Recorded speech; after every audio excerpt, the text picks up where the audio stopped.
आज पढ़ेंगे kingdom Monera अर्थात जगत मोनेरा के बारे में।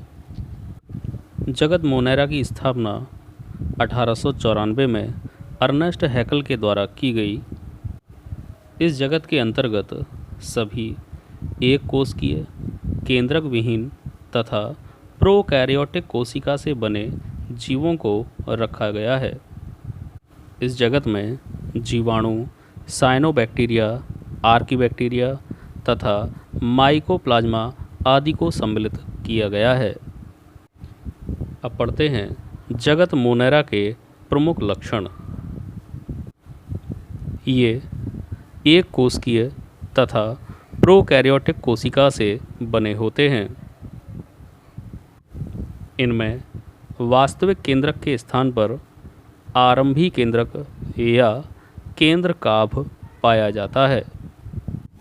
इन जीवों की कोशिकाओं में झिल्लियों से घिरे हुए कोशिकांग जैसे माइटोकॉन्ड्रिया, प्लास्टिड, अंतःप्रद्रवी जालिका, गोल्जिकाय आदि नहीं पाए जाते हैं। इनमें वास्तविक रिक्तिकाएँ भी नहीं होती हैं। इनमें 70S इनमें प्रचलन के लिए अर्थात गमन के लिए फ्लैजला या कसाभिका पाया जाता है। इनमें प्रायः अलैंगिक प्रकार का जनन होता है, किंतु कुछ मोनेरा सदस्यों में जीन पुनर्संयोजन अर्थात जीन रिकॉम्बिनेशन देखने को मिलता है, जो निम्न प्रकार का लैंगिक जनन प्रदर्शित करता है। अब पढ़ेंगे जगत मोनेरा का वर्गीकरण, क्लासिफिकेशन ऑफ किंगडम मोनेरा। चित्र के माध्यम से आप देख सकते हैं कि जगत मोनेरा को दो प्रभागों अर्थात डिवीज़न में बांटा गया है। पहला प्रभाग यू बैक्टीरिया तथा दूसरा प्रभाग आर्की बैक्टीरिया है। डिवीज़न यू बैक्टीरिया के अंतर्गत 3 प्रकार के सदस्यों को सम्मिलित किया गया है, जो क्रमशः वास्तविक जीवाणु, साइनोबैक्टीरिया तथा माइकोप्लाज्मा होते हैं। अब पढ़ेंगे जीवाणु अर्थात बैक्टीरिया। जीवाणुओं को सबसे पहली बार हॉलैंड के निवासी एंटोनी वॉन ल्यूवेनहॉक ने अपने द्वारा बनाए हुए सूक्ष्मदर्शी में देखा था। इन्होंने लार एवं दांत से खुरचे हुए मैल को निकालकर अपने माइक्रोस्कोप में रखा। इस प्रकार 1683 में पहली बार जीवाणु की खोज हुई। 1829 में एरनबर्ग नामक वैज्ञानिक ने इन जीवों को जीवाणु नाम दिया। लुई पाश्चर ने अपने प्रयोगों द्वारा पता लगाया कि किण्वन की क्रिया जीवाणुओं द्वारा संपन्न होती है। 1865 में लुई पाश्चर ने सिद्ध कर दिया कि विभिन्न रोग जीवाणुओं द्वारा उत्पन्न होते हैं। जीवाणुओं का अध्ययन जीव विज्ञान की जिस शाखा में किया जाता है उसे जीवाणु विज्ञान अर्थात बैक्टीरियोलॉजी कहा जाता है। लुई पाश्चर को father of bacteriology, Robert Koch को आधुनिक जीवाणु विज्ञान का जनक तथा ल्यूवेनहॉक को जीवाणु विज्ञान का जनक अर्थात फादर ऑफ बैक्टीरियोलॉजी कहा जाता है। अब पढ़ते हैं जीवाणुओं के सामान्य लक्षण, जनरल कैरेक्टर्स ऑफ बैक्टीरिया।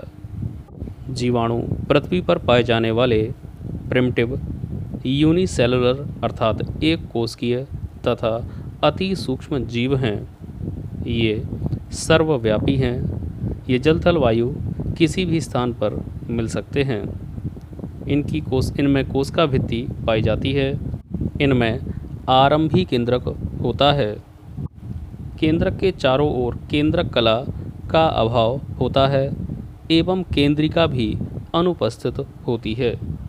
इनमें विभिन्न कोशिकांग जैसे माइटोकॉन्ड्रिया, गोल्जिकाय, प्लास्टिड, एंडोप्लाज्मिक रेटिकुलम आदि अनुपस्थित होते हैं। इनमें मीसोसोम अर्थात मध्यकाय नामक रचनाएं पाई जाती हैं। कुछ वैज्ञानिकों का ऐसा मानना है कि मीसोसोम यूकैरियोटिक कोशिकाओं के माइटोकॉन्ड्रिया का ही एक रूप है। जीवाणुओं में 70 प्रकार के राइबोसोम होते हैं। जीवाणुओं में जनन प्रायः द्विविभाजन अर्थात बाइनरी फिजन द्वारा होता है, किंतु कभी कभी विपरीत परिस्थितियों में ये बीजाणुओं का निर्माण भी करते हैं। इनमें लैंगिक जनन प्रायः संयुग्मन अर्थात कॉन्जुगेशन, रूपांतरण अर्थात ट्रांसफॉर्मेशन तथा पारक्रमण अर्थात ट्रांसडक्शन क्रियाओं द्वारा प्रदर्शित होता है। अब पढ़ेंगे जीवाणुओं की प्रकृति एवं आवास या वास स्थान। Habit and habitat of bacteria. जीवाणु हर जगह पाए जाते हैं। ये जल, थल, वायु, पौधों और जंतुओं के शरीर में भी मिल जाते हैं। ये बर्फ़ के पहाड़ों तथा गर्म जल के झरनों में भी मिल जाते हैं। अब पढ़ेंगे जीवाणुओं की माप अर्थात साइज ऑफ बैक्टीरिया। इनका औसत साइज 2 से 5 म्यू अर्थात माइक्रोन तक होता है। कुछ जीवाणु 60 म्यू तक लंबे हो सकते हैं। सबसे छोटा जीवाणु डायलेस्टर न्यूमोसिंटिस है, जबकि सबसे अधिक लंबा जीवाणु स्पाइरिलम वॉल्यूटेंस है। सबसे बड़े आकार का जीवाणु बेजियाटोआ मिराबिलिस होता है। जीवाणुओं के विभिन्न आकार। Shape of bacteria. आकार के अनुसार जीवाणु निम्न प्रकार के हो सकते हैं। कोकस, बैसिलस, सर्पिल या कुंडलित, कौमा, तंतुमय तथा बहुरूपी जीवाणु। सबसे पहले कोकस जीवाणुओं को समझते हैं। कोकस ये जीवाणु गोलाकार होते हैं। इनका व्यास 0.5 से 1.25 म्यू तक हो सकता है। कोकस जीवाणु निम्न प्रकार के होते हैं। पहला मोनोकोकस। ये जीवाणु हमेशा एकल रूप में पाए जाते हैं, इसीलिए इन्हें मोनोकोकस या माइक्रोकोकस कहते हैं, जैसे माइक्रोकोकस एगिलिस। अब है डिप्लोकोकस। जब कोकस जीवाणु 2 का समूह बनाते हुए दिखाई दें, जैसे डिप्लोकोकस न्यूमोनी। स्ट्रेप्टोकोकस।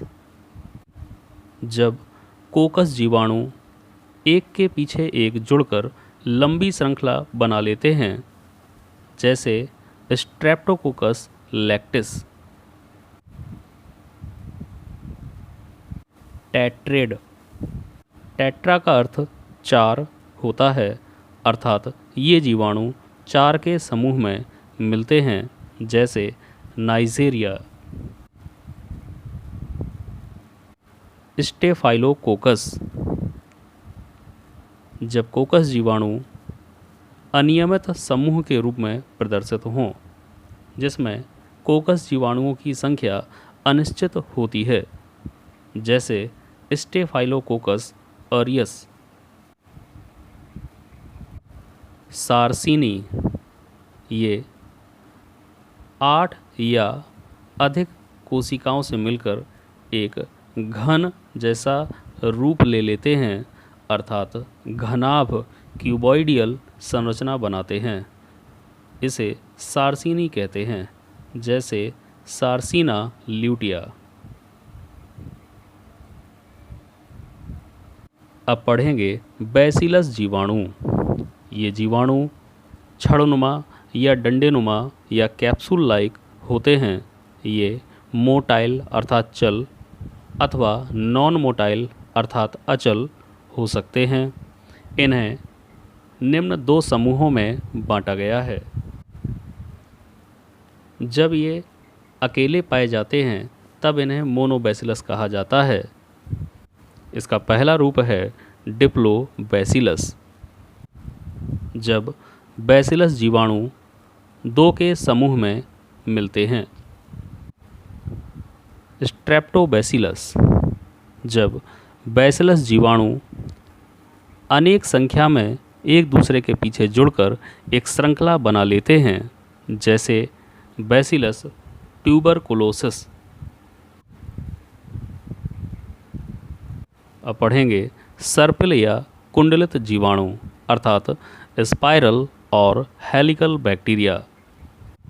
ये जीवाणु सर्पिलाकार या स्प्रिंगनुमा होते हैं। इनका आकार कोकस तथा बैसिलस जीवाणुओं से भी बड़ा होता है। इनकी लंबाई 10 से 50 म्यू तथा चौड़ाई 5 से 3 म्यू 0.5 से 3 म्यू तक हो सकती है। इनमें फ्लैजला भी पाए जाते हैं, जैसे स्पाइरिलम माइनस। अब पढ़ेंगे कॉमा जीवाणु अर्थात कॉमा बैक्टीरिया। ये जीवाणु कुछ मुड़े हुए होते हैं, इसलिए इनकी आकृति कॉमा के समान दिखाई देती है। इनके एक सिरे पर फ्लैजला भी हो सकता है, जैसे विब्रियो कॉलेरी। तंतुमय जीवाणु अर्थात फिलामेंटस बैक्टीरिया।